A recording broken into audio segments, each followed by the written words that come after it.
Hey there, it's Dean from sciaticareliefnow.net. Just coming to bring you some simple tips that you can do in addition to everything else that I've told you on different videos. To get started in your road to recovery, number one, it would be great to start writing down your daily activities. Especially when you start having pain, try thinking about what you've been doing over the past hour or two and try to figure out what are the triggers for my pain. Is it something when I'm bending over? Is it when I'm brushing my teeth? Is it something simple? Just whether it be sitting for more than 10 minutes at a time, walking a certain amount of distance, just try to find a pattern to what is causing my symptoms to flare up. So if you keep a daily journal, what I like to do is tell people grade their pain on a 0 to 10 pain scale. Anytime it gets over a 5, write down your last 3 or 4 activities that you can think of that you did over the previous hour to try to figure out what it is that is triggering your pain. That's one simple thing you could do. Number two, try to make sure that you're not walking around in hard-soled type of shoes, whether they be flip-flops or whether they just be just a flat, no cushioned, heeled shoe.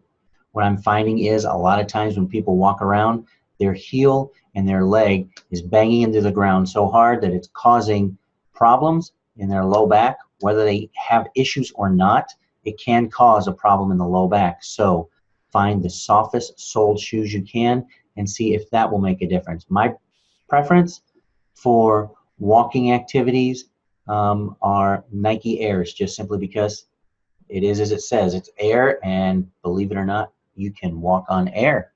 And it makes a big difference in the way your leg absorbs the shock, meaning your leg all the way up to your hip and into your back. So comfortable, soft-soled shoes would be great too.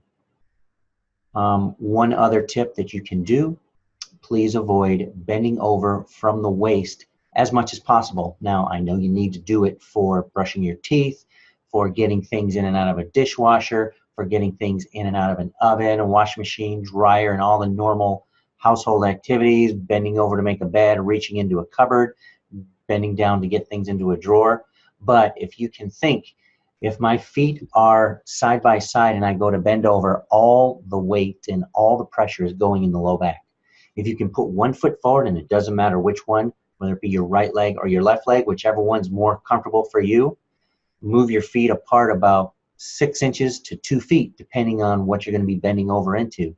Like when you are brushing your teeth, if you are just bending straight over, all that pressure goes right into the low back. But if you put one foot in front of the other and bend over, most of that is going through your hips and your butt muscles, which are much stronger and much more enduring than your low back muscles. So try those couple tips out.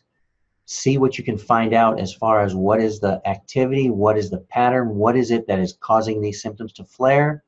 Wear softer soled shoes, as well as bending with one foot in front of the other so it takes pressure off your low back and puts it more in the big buttock and hip muscles. I hope you found this helpful. As always, if you have any questions for me, you can reach out at info@sciaticareliefnow.net.